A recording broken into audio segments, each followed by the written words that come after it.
आमच्या घरात जेव्हा पण मंचुरी खायची सगळ्यांची इच्छा होते ना, तेव्हा मी घरीच बनवतोय. कारण ही मंचुरी बाहेरपेक्षा सुद्धा मस्त होते. इथं मी अर्धा कोबी किसून घेतला, त्यातलं पाणी पिळून काढलं. पूर्ण पण पिळायचं नाही, थोडंसं मॉइश्चर राहिलं पाहिजे. पण पाणी मात्र कोबीतलं पिळून काढायचं. त्यामुळे काय होतं, पीठ कमी बसतं आणि मंचुरी खायला चवीला छान लागते. इथं मी 2 ते 2.5 चमचे काश्मीरी मिरची पावडर वापरली आहे.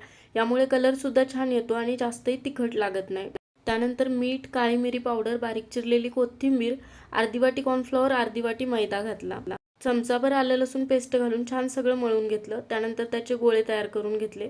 तुम्ही ओबडधोबड गोळे केले तरी सुद्धा चालतील. आता हे मंचुरियन बॉल आलटून पालटून कुरकुरीत होईपर्यंत तळून घ्या. आता थोड्याशा तेलामध्ये बारीक चिरलेला भरपूर लसूण, आलं घातलं. कांदा, 2 उभ्या कापून हिरव्या मिरच्या, शिमला मिरची घालून थोडंसं याला परतून घ्यायचं. आता तुम्हाला याची ग्रेव्ही किती पाहिजे त्यानुसार पाणी घाला. थोडंसं इथं मी पाणी घातलं. त्यानंतर सॉसेस घातले. माझ्याकडे रेड चिली सॉस नव्हता, त्यामुळे मी टोमॅटो केचप जास्त वापरलाय. टोमॅटो केचप थोडा जास्तच वापरायचा मंचुरीमध्ये, म्हणजे चव छान येते. कॉर्नफ्लॉवरची स्लरी घालून थोडंसं याला परतून घेतलं. लगेचच तयार करून घेतलेले मंचुरियन बॉल घालून थोडंसं याला परतून घ्या. बाहेरपेक्षाही मस्त अशी कोबी मंचुरी तयार झाली आहे. तुम्ही सुद्धा नक्की ट्राय करा. चला, लाईक आणि फॉलो करायला तेवढं विसरू नका.